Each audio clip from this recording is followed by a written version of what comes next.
색깔있는 인터뷰 시작하겠습니다. 20대 국회 당선인 가운데 수도권에서 야당 최고 득표율을 올린 화제의 주인공이 있습니다. 무려 61.4%. 굉장히 놀라운 숫자인데요. 61.4%로 3선 고지에 오른 더불어민주당 정성호 의원 이야기입니다. 당 비대위원을 겸하고 계시는데요. 오늘은 정 당선인을 스튜디오로 모셔서 자세한 말씀 들어보도록 하겠습니다. 어서 오세요. 네, 반갑습니다. 네, 축하드려요. 네, 고맙습니다. 저희 방송 첫 번째 출연이시고, 네, 그죠? 그렇습니다. 예, 저희가 이렇게 하는지 모르셨죠? 이거 저를 별로 안 좋아하는 거로 생각해갖고요. 아니 왜?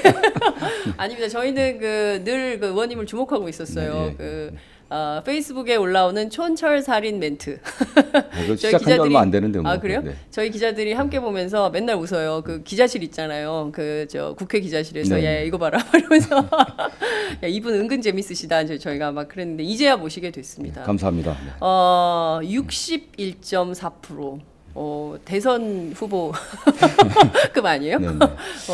근데 이제 수도권에서도 네. 물론 이제 제가 세 번째인데요. 네. 1등, 2등이 이제 여당 의원이신데 다 여당이 압도적으로 우세한 지역이고 저희 맞아요. 지역도 여당이 우세한 접촉 지역이고 뭐 휴전선에서 한 15km밖에 안 되는 지역이고 그렇죠. 38선에 또 접해 있는 그런 지역인데 주민들한테는 전폭적으로 지지를 해주셔갖고 저도 놀랐습니다, 사실은.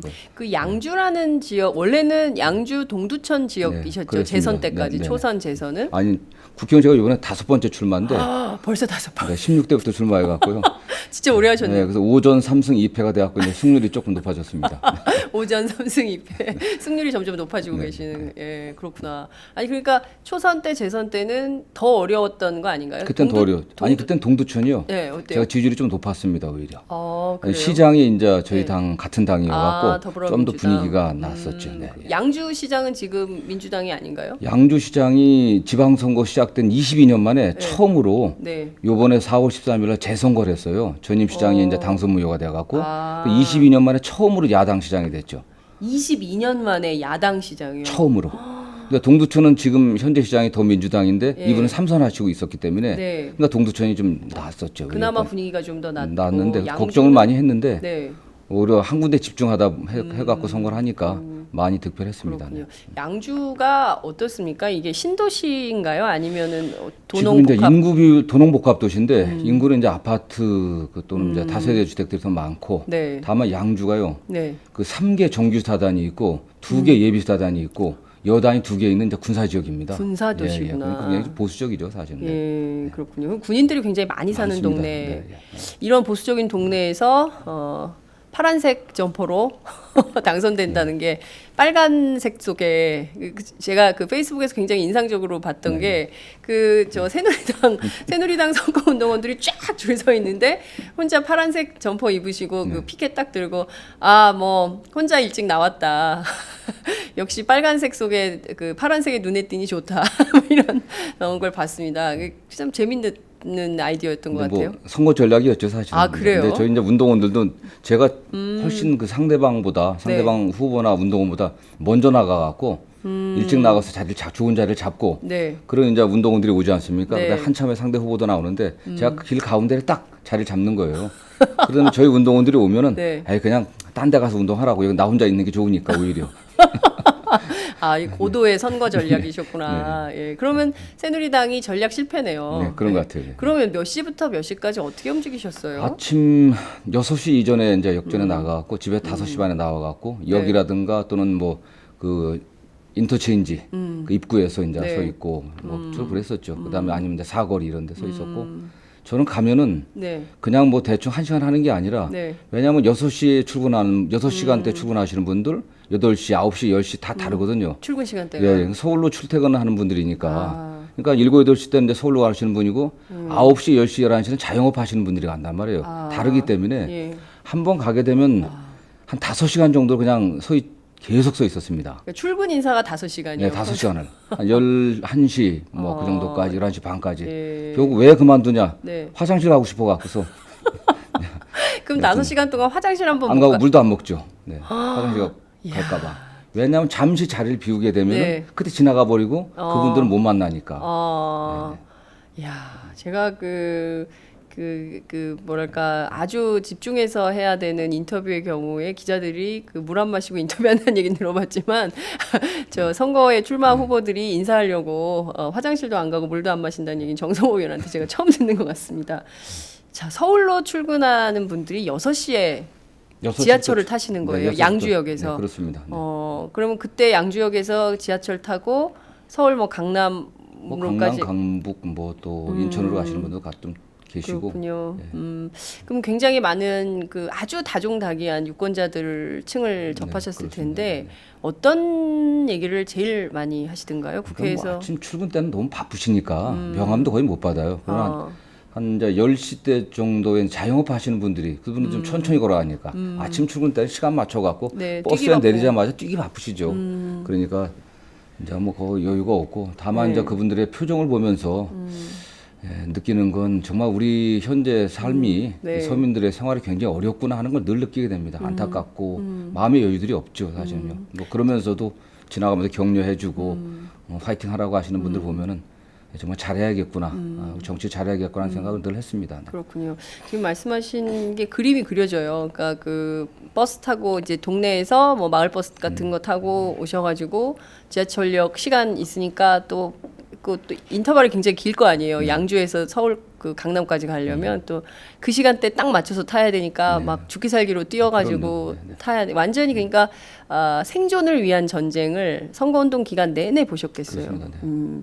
참 그 이게 초선 다르고 재선 다르고 또 이제 3선 국회의원이시기 때문에 이걸 이게 선거운동 계속 하시면서 매일 마음가짐이 달라지실 것 같은데요. 민생이 어렵다고는 하지만 그 어려운 민생을 좀 돌봐서 좋은 정치를 해야 되는데 막상 또 국회 오면 또 개파 싸움 하느라 정신 없어가지고 그런 걸 못해요. 그래서 이런 걸 좀 3선 의원으로서는 좀 다른 관점으로 보실 것 같은데 이번 국회에서 조금 이것만은 꼭 내가 해야겠다 이런 게 있다면 어떤 게 있을까요? 역시 이제 제일 큰 문제는 그 국민들이 먹고 사는 문제죠, 사실은. 근데 뭐 말로는 다 먹고 사는 문제, 경제가 중요하다고 얘기하지만 네. 어떻게 그 문제를 풀어갈 건지 이게 중요한 거 아니겠습니까? 결국엔 저는 뭐 먹고 사는 문제 해결이 정의를 실현하는 문제라고 생각합니다. 정의. 우리 사회 그 불공정한 경쟁을 갖다 공정한 경쟁으로 만들고 네. 기회 자체가 박탈되지 않습니까? 뭐 네. 흑수저, 금수저 얘기하듯이 맞아요. 그 공평한 기회를 주고 그런 것들이 그 틀을 바꿔야 되는데 그게 우리가 말로만 되는 게 아니라 결국 법 큰 차원에 있어서 경제 정책의 방향들, 법과 제도를 고쳐야겠죠, 사실은. 우리가 뭐 19대 때도 그렇고 18대 때도 그렇고 네. 많은 뭐 법안들 내고 했지만 하나도 관철시키지 못했거든요.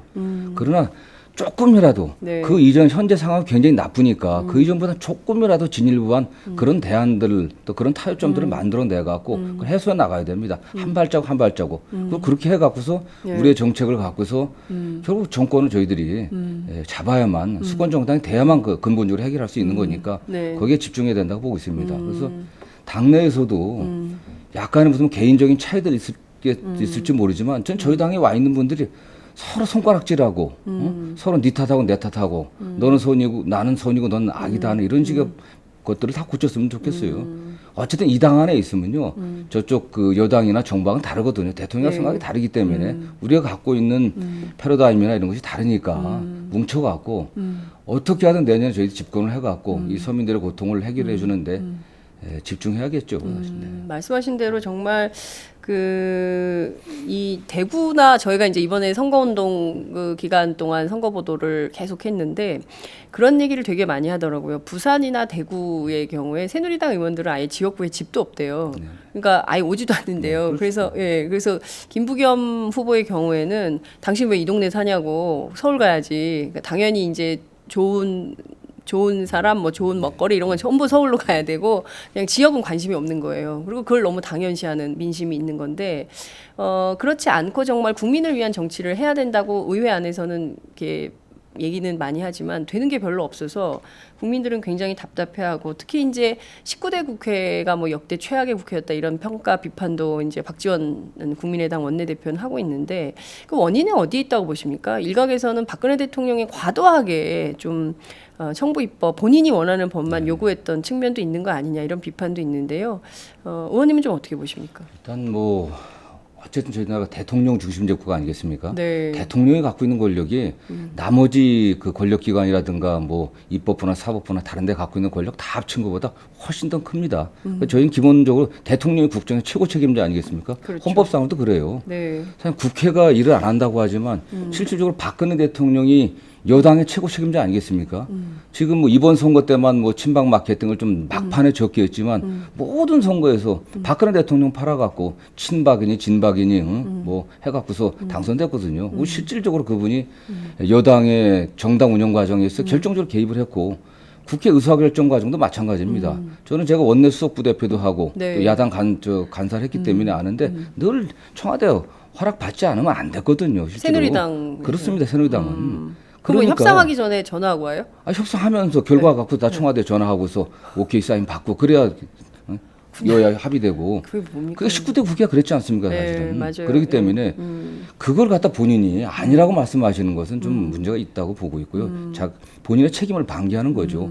그다음에 설사 그렇지 않다고 하더라도 네. 국회가 독립돼 있다고 하더라도 입법 과정에 있어서는 우리는요 그 다른 미국식 대통령제하고 달라갖고 네. 정부가 법안 제출권이 있지 않습니까? 그렇습니다. 정부가 그다음에 의원 입법도요. 네. 의원 입법도 정부가 반대하면 통과되기 거의 불가능합니다. 아무리 국회의원들이 법안 만들어서 내도 최종적으로 해당 부처에서 아니면 예산이 들어가는 법안은 기재부에서 동의하지 않으면 통과되는 경우가 거의 없습니다. 사실은 거의 없어요. 그런 현실에서 입법의 대부분이 사실 정부 주도로 이루어지는데 네. 정부 책임자가 누굽니까? 대통령 아니겠습니까? 대통령이 그런 법안들은 뭐 일부 이제 정부가 적극 나서지만 많은 법안이 있어서 국회를 설득하려고 어떤 노력을 했었냐고 전혀 없었잖아요, 사실은요. 그렇죠. 국회 한쪽의 여당에 대해서 그 가부장제의 그냥 아버지처럼 대왕 대비처럼 그냥 지시만 하고 그러고 말았지 않습니까? 그러고 와서 지금 뭐 국회가 무능하니까 심판해야 된다는 것은 어불성설이고 정말 상황 인식이 좀 굉장히 잘못됐다고 보고 있습니다. 그렇군요. 근데 대통령 그 지난달 26일인가요? 언론사 편집국장, 네. 보도국장 그 청와대로 초청해서 오찬 간담회 열었는데 이 자리에서 3당 체제 국민들이 만든 것은 양당 체제로는 되는 게 아무것도 없어가지고 3당 체제 어떻게 보세요? 그런 인식? 저도 뭐 그런 식의 해석도 가능하구나. 참 그 굉장히 저는 뭐 대통령께서 창의적이다고 생각하지는 않은데 굉장히 창의적이시고 창조 경제의 어떤 정치적 어떤 버전이 아닌가 생각하는데 저는 전 네. 잘못된 생각이고요. 지금 어쨌든 이번의 결과는 여당이 지금 122석 얻었지 않습니까? 네. 87년 체제 이후 여당이 집권 여당이 122석 얻은 건 가장 적게 얻었을 겁니다. 맞아요. 과거에 여소야대 때 그때 125석인가 예. 그때 얻었던 것 같고요. 예. 이게 뭐겠습니까 사실은 정부 여당의 무능 무책임에 대한 심판이겠죠. 그런데 그걸 갖다가 양당 체제에서 되지 않았다.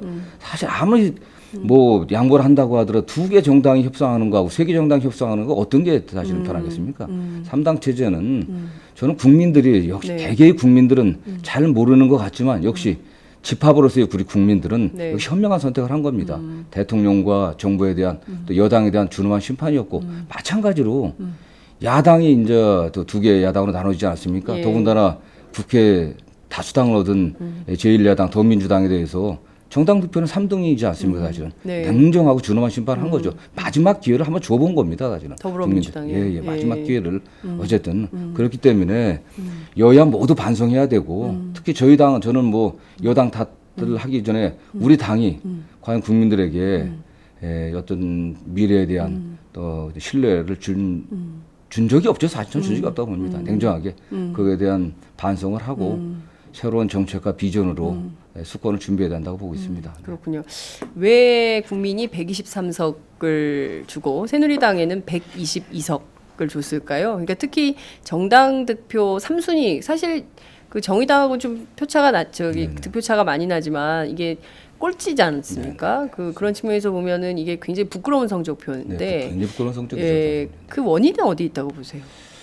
모르겠습니다. 뭐 여러 가지 뭐 해석이 가능하겠지만 네. 이제 기본적으로 저희 당이 정당 지지율에서 떨어진 거는 네. 저희 당의 그 지지 세력의 핵심층이 호남 분들 아니겠습니까? 전통적으로 네. 그분들의 저희 당에 대한 기대가 많이 떨어진 거죠, 사실은. 그리고 한번 채찍질을 내준 거 아닌가 생각을 합니다. 그리고 저희 당 그거에 관련해서는 지금 국민의당도 네. 국민의당에 가신 많은 저희 당 출신 의원들의 책임도 크고 저희 당이 호남에서 새누리당이 영남에서 했던 거와 똑같은 행태를 우리 당도 호남에서 했다고 좀 보고 있습니다. 저는 뭐 호남의 정서를 제가 정확히는 모르지만 네. 저희 지역에 있는 호남 분들과 대화 나누면 저희 당 호남 의원들에 대한 실망도 굉장히 크셨거든요. 사실 그분들이 어떻게 보면 지역주의, 네. 지역주의에 기반한 그 기득권에 안주해 온 측면이 있거든요. 사실 그렇기 때문에 그런 채찍질을 했다고 보고 결국 저희 당의 정당 지지를 회복하는 길은 네. 결국 호남 민심을 갖다 저희들이 회복하는. 다시 찾아오는 거 회복하는 게 중요한 게 아닌가는 좀 보고 있습니다. 그렇군요. 어떤 방법이 있을까요? 떠난 호남 민심을 다시 되돌릴 수 있는 가장 좋은 현명한 처방전은 어떤 거라고 보세요? 혹시 호남의 저희 전통적인 지지자들이 네. 새누리당을 지지한 지금 국민의당이든 저희 당을 이번에 지지했던 간에 그렇죠. 예. 전통적인 야당 지지자들의 생각은 결국 정권 교체 아니겠습니까? 야당의 그 집권의 능력과 의지를 보여달라는 거겠죠. 그냥 저희들 그걸 못했기 때문에 그거는 우리 당도 그러지를 못했고 우리가 싸울 땐 제대로 싸워야 되겠지만은 네. 그 다음에 제1야당으로서 19대 때 과연 문제를 뭘 해결했는지 문제 해결 능력을 보여주지 못했거든요. 적정한 강력하게 투쟁해야 될 때는 투쟁해야 되죠. 예. 국민의 기본권이 침해되고 하는 그런 문제에 있어서는 강하게 싸워야 되겠지만 먹고 사는 문제에 있어서는 그 이전보다는 조금 진일보할 수 있게 네. 대화 타협을 하면서 우리들의 정책을 보여줬어야 되는데 그러지 못했다고 저는 생각하고 있습니다. 그렇기 때문에 뭐 그런 점들을 저희들이 20대 때 국민들한테 보여줘야만 될 것이고 특히 이제 당에서 네. 좀 가장 큰 게 저희 당이 보여준 그 내부 분열, 내부 그 개파 분열. 패권적인 행태들 본인들은 아니라고 하는데요. 네. 많은 국민들이 그렇다고 하고 다수 언론들이 그렇다고 하면 그게 맞는 겁니다. 그게 나만 아니라고 그래서는 안 되거든요. 인정할 인정하고 스스로 개파 패권주의를 갖다 포기하겠다 아니면 개파 해체 선언에도 했었어야 되는데 그런 어떤 모양새도 보여준 게 없거든요. 사실은 당내 그런 패권적인 행태들 그리고 19대 내내 분열하지 않았습니까? 저희 당은 의총만 열면은요 지지율이 떨어진다 그랬습니다. 의총만 열면 당 질서가 없는 거예요. 얼마나 많은 지도부가 교체됐습니까? 맞아요. 지도부가 뭐 원내대표가 협상을 해오면 다 반대를 하는 거예요. 원내대표를 왜 뽑아놨는지는 몰라. 당대표를 왜 뽑았는지는 몰라. 선거에 질 수도 있고 네. 협상에 약간 좀 불리한 협상도 가질 수도 있죠. 그러면 그걸 갖다가 당내에서 합리적인 어떤 토론을 통해 갖고 지적해주고 네. 해야 되는데 그냥 비판하고 물러나라고 하고 또 심심하면 또 연판장도 돌리고 국민들이 그런 정당에게 뭘 맡기겠습니까? 정말 말씀하신 대로 당 내부의 인사들이 들으면 얼굴이 화끈화끈할 정도로 의총만 열면 지지율이 떨어진다는 이런 성적표는 진짜 너무 심각한 수준인 것인데 말씀하신 대로 국민들을 다수가 원했던 게 바로 문제 해결 능력을 보여달라는 것이었습니다. 늘 보면 협상에서는 새누리당에 끌려다니고 그리고 뭐 하나 좀 성과라고 내세울 만한 것은 없고 그리고 맨날 끝난 다음에는 뭐 우리가 소수 야당이어서 못했다라고 뭐 용서해달라고 그러고 그러니까 국민들 입장에서는 참 답답한 노릇이죠. 도대체 저 사람들은 뭐 하는 사람들이냐 이런 국민적 불만이 쌓일 수밖에 없는데 20대 국회에서는 지금 뭐 비대위원이시기도 하시고 또 3선 국회의원이시기 때문에 막중한 책임감이 있으실 것 같아요. 어떤 방향으로 좀 당이 집권 능력 문제 해결 능력을 보여줘야 된다고 보십니까? 일단은 역시 어느 조직이든 집단이든 네. 여기 지도력의 확보가 굉장히 중요한 것 같아요. 당의 지도력. 안정적 운영을 할 수 있는 그런 지도력. 네. 근데 지도력이라고 하는 게 뭐 지금 민주정당에서 강력한 무슨 뭐 카리스마를 갖고 있는 그런 지도자가 나오긴 쉽지 않거든요. 그 구성원들이 수긍하고 그 리더십은 팔로우십이 없는 상태에서 리더십이 나올 수가 없습니다. 그렇죠. 더군다나 의원들이 다 지역의 지도자들 아닙니까? 네. 이 모였을 때는 우리 선출된 지도력에 대한 어떤 긍정적인 자세들 그리고 당의 결정에 대한 어떤 그 뭐라고 할까요? 좀 따라주는 이런 자세들이 필요한 네. 것 같아요. 그리고 그게 뭐 전당대를 원내대표를 일단 뽑고 그다음에 전대를 어떤 형태든지 하겠지만은 네. 그 선출된 리더십에 대해서 저희가 따라주는 거 하는 그런 자세들 그리고 당내 질서가 굉장히 그러려면 당내에서 의원들이 저는 뭐 선수가 달리 중요한 게 아니라 선수가 높다고 해서 다 개개 의원이 다 헌법기관인데 다 존중해야 되겠지만 그렇죠. 역시 경험이 중요하거든요. 여야 관계라든가 예. 또 국민들의 여론을 읽어내는 그런 능력이 예. 있어서 경험들이 중요한데 저 의원들이 또 그런 좀 존중, 예, 선배 의원들도 존중해주고 또 후배 의원들도 존중해주는 그런 상호 존중의 자세도 좀 필요한 것 같고요. 뭐 할 말이 정말 많은데 당 네. 바꾸려고 하면은 일단 그런 당 내부 단합들, 국민들한테 불륜열하지 않는 모습들을 보여주고, 그 다음에 국민들한테 우리 당의 실력을 보여줘야 돼요. 실력을. 실력. 예. 우리 당이 갖고 있는 비전과 가치가 뭔지를 갖다가 국민들한테 전달해 줘야 될 거 아닙니까? 네. 개개의원들이 실력이 있어야 돼요. 공부를 좀 해야 됩니다, 사실은. 근데 공부들을 저는 안 한다고 보고 있습니다, 사실은요. 저는 기자들만 공부 안 하는 줄 알았더니 국회의원도 공부를 안 하는군요. 물론 정말 저희 당에도 19대 때 보면은 전문성이라든가 문제의식에서 탁월한 능력을 갖고 있는 의원들이 많이 있어요. 네. 그러나 그건 지식인 거고 어떤 분야에 대한 지식의 문제가 아니라 그걸 국민을 상대를 설득해야 되고 네. 국민들한테 전달해야 하거든요. 그렇죠. 예. 그런 측면의 실력들. 아무리 잘 많은 걸 교수가 알고 있다고 해서 훌륭한 교수가 아니거든요. 그렇죠. 이게 아는 거하고 네. 그 티칭 할 수 있는 거, 그럼요. 가르칠 수 있는 능력이 예. 중요한데 예. 국민들은 결국 언론을 통해서 전달해야 되고 또 지역에 가서 또 전달해야 되는데 그런 실력들, 그런 왜냐하면 정치인들은 국회의원들은 진짜 만능 엔터테이너가 돼야 됩니다. 사실은 어느 한 분야 실력만 갖고는 안 되고 네. 그런 종합적인 능력들이 굉장히 부족했던 것 같아요. 저는. 네. 그렇군요. 제가 보기에 정성호 의원님이 당대표 출마를 한번 하시면 어떨까? 그래서 저는 제 분수를 알고 있습니다. 당을 좀 싹 바꿔놓으면 어떨까? 지금 뭐 아주 꼼꼼하게 당을 면밀하게 이렇게 들여다보신 것 같아요. 그래서 그 의원 개개인별로 어떤 문제가 있는지 우리가 뭘 좀 부족한지 그걸 어떻게 채워야 될지 굉장히 연구를 많이 하신 것 같다는 생각이 좀 드는데 우선 3선이신데 왜 원내대표 도전 안 하셨습니까? 아니 말씀들 현실적으로요. 네. 저는 뭐 경기북부 출신이라 네. 이게 뭐 지역적인 기반이 취약합니다, 사실. 경기 북부. 네, 그리고 제가 이제 저희 지역 솔직히 말씀드리는 예, 지역은 저희 예. 지역이 굉장히 보수적인 지역인데 당에 저를 잘 모르는 분들이 네. 정성으로 너무 그 중도 보수적인 사람이 아니냐. 예. 근데 저희 정체성은 그렇지는 않거든요. 예. 저는 뭐 어제 대학 동창들하고 저녁 식사를 같이 했는데 가까운 친구들하고 네. 다 학교 다닐 때 학생 운동을 했던 친구들입니다. 그러나 지금 법조인도 있고 뭐 대학 교수도 있고 하고 그런데 네. 예. 그 친구들이 정성호는 참 많이 안 바뀌었다고 얘기를 합니다. 사실 제가 대학 다닐 때도 늘 정의를 얘기했었고 네. 그 19대까지 제 변호사 때도 명함에 맨 앞줄에 정의가 강물처럼 흐르는 사회를 위하여 제가 그 구호였습니다. 네. 그다음에 초선 때도 그 구호였었고. 근데 저희 지역 주민들이 저의 그 정체성을 잘 모르거든요. 근데 제가 이제 그래서 당선됐던 거 아니에요? 보수적이라고 생각해서? 그러니까 당 대표가 되면은 이제 저희 분명한 정체성을 드러내야 되는데 네. 이거 농담 반 진담 반입니다. 그런 아니, 측면 예. 그런 측면도 사실 있고 역시 이제 선거는 선출직에 나가려면 표를 얻어야 되는데 네. 제가 그렇게 뭐 뚜렷하게 표가 많지 않은 것 같고 그다음에 또 저보다 훌륭한 분들이 많으니까 오히려 저 같은 사람들이 네. 중간중간에 있어갖고 네. 당의 단합이라든가 또 안정적 운영을 좀 도와주는 게 필요한 게 아닌가.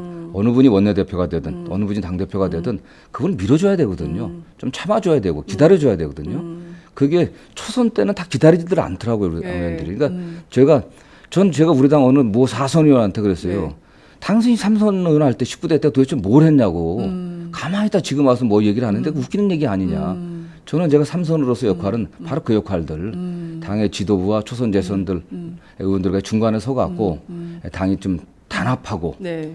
화합하고 또 안정적으로 끌어갈 수 있게 좀 밑거름이 돼주는 게 제 역할이라고 생각합니다. 굉장히 중요한 역할을 말씀을 해주셨어요. 그러니까 모두가 보면 특히 이제 저희가 이제 정치부에서 오랫동안 취재를 해보면 정치인들 만나보면 나 아니면 안 된다는 생각 굉장히 강하거든요. 그래서 선거만 열리면 다 출마해야 된다고 생각하는 경향이 있는데 꼭 그게 아니라 당 안에서 이렇게 중추 역할을 하실 수 있는 그런 굉장히 소중한 역할이잖아요. 네, 나서지 않고 네. 이렇게 주변을 살펴서 당을 하나로 묶는 그런 역할을 하시겠다 이런 말씀을 좀 주셨습니다. 가장 중요한 게 다 모여갖고 집권하는 거 아니겠습니까? 그게. 그렇죠. 저는 그렇습니다.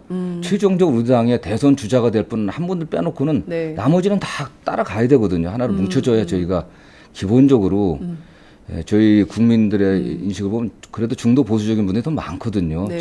지금 지형이 그렇다고 보면은 우리가 정말 하나로 가지 않으면은 집권하기 쉽지 않습니다. 그래서 저는 집권이 선이라고 생각하기 때문에 뭐 이기는 게 어쨌든 승리하는 게 저는 정의로 가는 길이라고 봅니다. 그렇군요. 우리가 패배한 다음에는 어떤 것도 할 수 없지 않습니까, 사실. 맞습니다. 특히 정치에선 더 그런 것 같습니다. 그러려고 하면은 당내 무슨 대선 주자 빼고 나머지 뭐 원내대표, 뭐 당대표, 당직들 어떻게 보면 국민들 입장에서 하찮은 겁니다. 국민들이 보기에는 저는 국민들이 우리 당의 당대표가 누가 되고 또는 뭐 원내대표가 누가 되느냐 그게 관심 있다고 보질 않습니다. 맞아요. 우리 당이 어떻게 잘하느냐, 저 당이 집권의 능력이 있는지 수권할 저 준비가 돼 있는지를 보고 있는 거죠. 그다음에 우리 당 구성 자체가 네. 어느 분이 지도자가 된다고 해서 탁월한 능력을 발휘할 수는 없거든요. 그런 지도자는 나오기 쉽지 않습니다. 그렇죠. 네. 따라줘야죠. 예, 굉장히 중요한 말씀. 이런 얘기가 좀 많이 전파를 타야 되는데 아시는 것처럼 저희 방송은 전 세계 152개 나라에 동시 생방송이 되고 있고요. 지금 이 방송 오마이 TV는 물론이고 유튜브, 유스트림, 아프리카 TV 그리고 페이스북으로도 지금 생방송으로 나가고 있습니다. 그래서 많은 분들이 지금 이 메시지를 분명하고도 그리고 바르고 정확하게 인식하시면 아 제1야당이 앞으로 저런 비전을 갖고 저렇게 변화하겠구나 이런 기대를 가질 수 있을 것 같습니다. 대학 동창 모임 얘기하셨는데요. 그 조홍천 이번 당선인 하고도 친구시라고 들었어요. 그 대학 동기고 네. 재수도 같이 했고 대학도 같이 다녔고 재수하셨어요? 예, 고시도 같이 합격했고요. 아 진짜요? 예, 예. 오. 근데 뭐 법조인도 같이. 그렇죠. 연수원 동기니까. 아 연수원 동기시고 예, 그 대학 저는 뭐- 동기, 연수원 동기. 네, 예. 네. 그래서 뭐 저는 이제 변호사라고 갔고 그 친구 이제 검찰로 갔고. 근데 뭐 좀 스타일이 달라갖고 네. 조홍천은 약간 뭐라고 할까 좀 이렇게 건달 기질 좀 약간 있고. 아 그래요? 건달 기질이 있어요? 껄렁껄렁 하지 않습니까? 좀. 아 그 스타일이죠. 예, 저는 뭐 매우 점잖은 모범생 스타일이기 때문에. 네. 지난주에도 같이 만났습니다. 지난주에 이제 저희 법대 동기 예, 전체에서 예. 이번에 이제 4명이 들어갔어요. 아 국회. 예, 국회 4명이 와서. 예. 누구 누구예요? 그래서 이제 저희 당의 조홍천 네. 저 우리 당선자하고 저하고 예. 국민의당의 이제 박주연 아 박주연 변호사. 네, 박주연 예. 변호사하고 예. 새누리당의 비례대표로 이제 예. 그 강효상 아. 전 조선일보 편집국장 예, 예. 같이 이렇게 넷이 아, 왔죠. 네 분이 동기세요? 예, 예. 근데 서울법대 이제, 동기시구나. 한송식을 한다고 한영 뭐 저녁 식사를 하자고 그러는데 예, 예. 저하고 조홍천만 왜 조홍천이 가게에서 해서 그런 것 같아요. 둘만 가고 아주 즐거운 시간 가졌습니다. 그렇군요. 예. 근데 사실 여러분들 굉장히 그 점잖은 법조인 출신의 그 국회의원이라고 생각하시죠. 근데 저 사석에서 기자들하고 만나면 굉장히 재밌는 얘기를 많이 하시는 국회의원이세요. 뒷얘기도 굉장히 많이 재밌게 해주시고. 근데 오늘은 이제 방송이니까 굉장히 점잖게 하려고 애쓰시는 것 같아요. 여하튼. 근데 참 그런 게 있으실 것 같아요. 이제 친구 조홍천 스타일은 달랐지만 한 당에서 국회 정치를 이제 하게 됐습니다. 요새 보면 사법정의가 땅에 떨어졌다. 그리고 이제 로스쿨 그 교육부 발표 보면서 이제 누구 집 아들이면은 로스쿨에 들어갈 수 있구나. 현대판 음서제도 그냥 말만 들었는데 사실이었네. 이게 국민적으로 허탈감도 있습니다. 좀 사법개혁 여전히 좀 중요한 과제인데 어떤 역할이 좀 필요하다고 보세요? 쉽지 않은 문제죠, 사실은요. 저는 개인적으로 제가 17대 국회의원 할 때 네. 그 로스쿨 도입을 제가 제일 강력하게 반대를 했었습니다.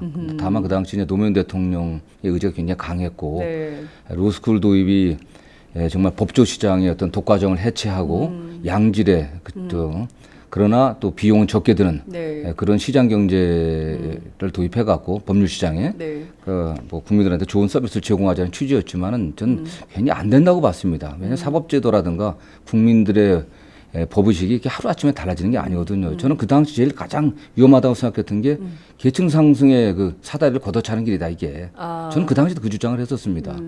그래서 결국 로스쿨이 일본에서도 실패했는데 일본의 사례를 좀 보고서 하자고 했는데 도입을 결국 했습니다. 네. 그러니까 현재 나타난 결과는 그렇지 않거든요. 오히려 막 굉장히 고비용이고 네. 가난한 집 아이들이 로스쿨 들어가고 제대로 공부하기 쉽지 않습니다. 결국은 이제 그 부의 대물림 또는 뭐 계급의 또는 직업의 대물림 현상이 좀 나타나고 있는데 네. 어쨌든 그건 이제 나타난 결과 어떻게 해결할 거냐 굉장히 고민 많이 해야 되죠 사실은요. 지금 뭐 사법시험 존치 여부도 좀 많이 논의가 되고 네, 있는데 네. 같이 함께 여러 가지는 고민해봐야 될 것으로 보고 있고 제가 느낀 거는 지금 여전히 우리 그 법조 시장에서는요. 네. 가장 큰 해악이 국민들이 느끼는 가장 큰 해악은 전관예우입니다 사실. 그렇죠. 전관예우입니다. 예. 여전히 심합니다 사실은. 최근에 네이처 리퍼블릭 그렇죠. 사태. 네, 정 예. 사장 예. 관련해 갖고 예. 해외 뭐 원정 정은호 사장. 도박 예. 관련해서 되는데 그 정관들 돈 받는 거 한번 보십시오 사실요. 적나라하거든요. 그러니까요. 제가 또 개인적으로 변호사하는 저희 그 친구들 만나면 여전하거든요 사실요. 이게 해결되지 않으면은 안 되고 그 면에서 결국 그게 이제 정부가 의지를 갖고 검찰이 의지를 갖고 그걸 해소해야 되는데 네. 쉽지는 않을 것 같습니다. 그런 건 안 될 것 같고 네. 그 다음에 이제 결국 그걸 해야 될 게 이제 검찰인데 네. 저희 그 검찰에 대한 국민의 신뢰가 바닥이고 저도 그렇습니다. 검찰이 어떻게 해왔는지 국민이 알고 있지 않습니까? 저는 네. 검찰을 정치적으로 독립시키는 문제가 아니라 노무현 대통령이 정치적으로 독립시키려고 했습니다. 네. 그러나 노무현 정권이 이제 끝나고 다음 정권 들어오니까 바로 그냥 또 정권에 줄서기를 했지 않습니까? 예. 그냥 검찰에 대한 어떤 인적인 쇄신들, 검찰 검사들에 대한 양성 시스템에 대한 어떤 근본적인 어떤 성찰들이 좀 있어야 된다고 좀 보고 있습니다. 네, 그렇군요. 정말 이게 그 사법 정의가 실현돼야 그래야 우리 국민들이 정말 법 앞에 만인이 평등하다는 것을 인지하면서 살 수 있는데 여전히 그렇지 못하다는 것을 뼈저리게 느끼고 있기 때문에 정치 안에서도 이 문제를 어떻게 해결할 수 있는지 그 해법을 좀 마련해야 될 것 같다라는 생각이 좀 듭니다. 당내 현안 좀 여쭐게요. 이제 2기 비대위원회 결합하시게 되셨어요. 네. 비대위원은 어떻게 해서 하시게 되셨어요? 저 잘 모르겠어요. 지역 배려 아니에요? 경기 뭐 북부? 그런 것 같습니다. 어쨌든 일단 이제 네. 이번에 득표를 많이 해갖고 아, 높은 득표율, 그다음에 네. 이제 경기도 출신, 네. 뭐 그다음에 또 기본적으로 제가 크게 뭐 말을 많이 안 하는 편이고 이게 이제 뭐 비대위원을 앉혀놓으면 크게 뭐 시끄럽게 안 하는 사람 같지 않아서 나타난 게 아닌가 생각합니다. 그렇군요. 지금 그 당내 최대 현안이 이제 전당대회 관련이에요. 그래서 언제 할 거냐, 뭐 이게 마치 이제 시기의 문제인 것처럼 제기가 되고 있는데 핵심은 김종인 대표의 그 거취 문제 아닌가 싶은데요. 솔직히 까놓고 어떻게 하는 게 좋겠다고 생각하세요? 저는 뭐 김종인 대표의 역할이 분명히 있었다고 생각합니다. 어떻게 됐든 결과를 놓고 봤을 때 네. 기본적으로 과정보다는 정치는 결과가 얘기하는 거거든요. 네. 지난 저희가 4.13 총선에서 김종인 비대위 체제가 그래도 어쨌든 원내 일당을 만드는데 좀 기여를 했다고 보고 있습니다. 물론 과정에서 조금 뭐 좀 아쉬운 점도 있긴 하지만은 네. 그런 평가를 해야 된다고 보고 전 그런 면에서 김종인 대표가 어떤 역할을 했냐, 당내 안정적인 운영이라고 봅니다. 물론 뭐 일각에서는 비례대표 선출 과정에서 문제점도 지적을 하지만은 그래도 새누리당과 우리 당과의 저 공천 과정을 봤을 때 저희 당은 그래도 안정적이었고 덜 싸운 모습을 보였기 때문에 그래도 그 정도 표를 얻은 게 아닌가 생각을 하고 있고요. 물론 비대위니까 비상대책위원회니까 네. 빨리 지금 뭐 비상한 상황이냐 아니냐라고 하지만 저는 지금도 비상한 상황이라고 봅니다. 사실 저는 지금도 전대는 언젠간 해야 되겠죠, 사실은요. 네. 그 민주정당에서 예. 당원들의 의지가 반영된 지도부가 선출돼야 되는 건 너무나 당연한 건데 과연 지금이 그 시기냐, 저는 뭐 김종인 대표 체제가를 지속할 거냐 아니냐는 문제가 아니라 지금이 그런 시기냐 말이에요. 지금 사실은요. 네. 누가 해도 괜찮은데 굉장히 중요한 때입니다. 일단 초선 의원들이 많거든. 저희 당 초선 의원이 한 57분인가 굉장히 꽤 많은데 뭐 40꽤 되는데 네.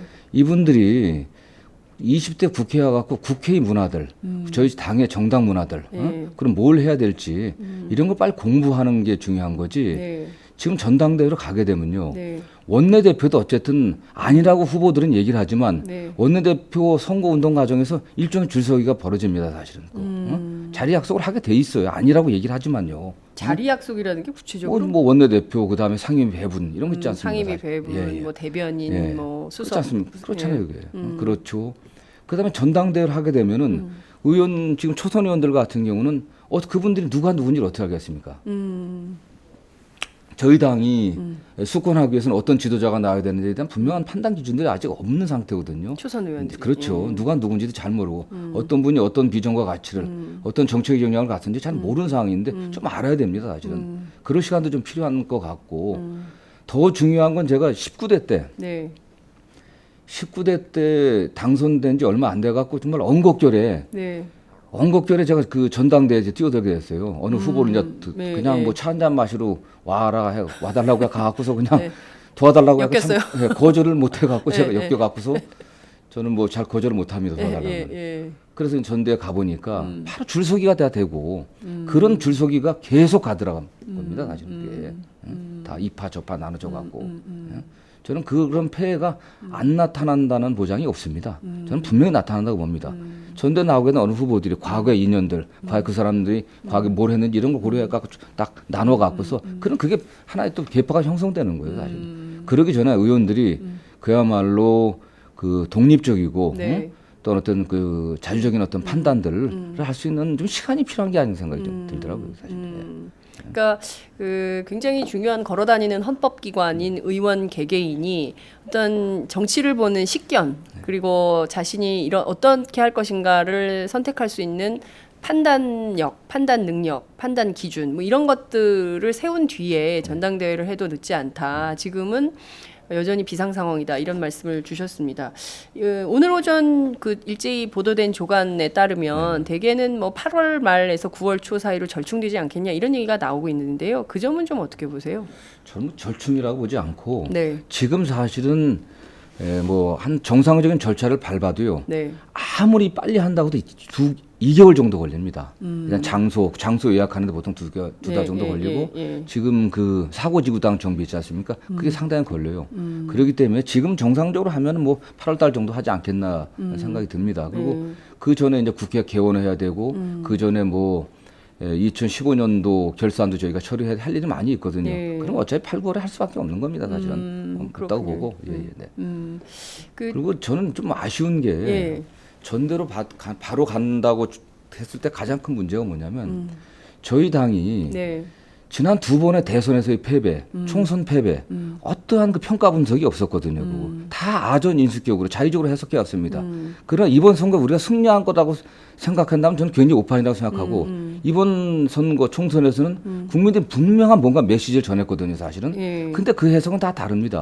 호남에서의 참패가 김종인 탓이다. 아니다. 이런 논란부터 시작해갖고 네. 이게 야당이 이긴 거다, 진 거다. 여러 가지 해석이 가능한데 네. 우리가 내년에 집권을 하려고 하면 이번 총선에 나타난 민의를 정말 객관적으로 냉정하게 엄정하게 분석하고 평가를 해야 되거든요. 네. 저희 당은 한 번도 그러지 못했습니다. 근데 두 번의 지금까지도 대선 아직 패배도 하지 못했어요. 안 나온 것 같아요. 그렇습니다, 그죠? 사실은. 예. 지금 이렇게 뭐 원내대표 전대를 언제 할 거냐 이런 문제들 나오니까 그 평가 분석을 할 수가 없는 거예요, 사실은. 그리고 그걸 다 정리해 놓고 네. 그리고 그런 바탕 위에서 다음 지도부는 어떤 사람이 돼야 되는 게 맞는 건지 응?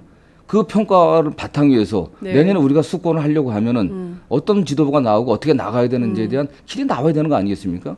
그런 거 없이 지금 초선 의원들이 47%나 되는데 이분들 상대로 선거운동 해갖고 또 전대 응?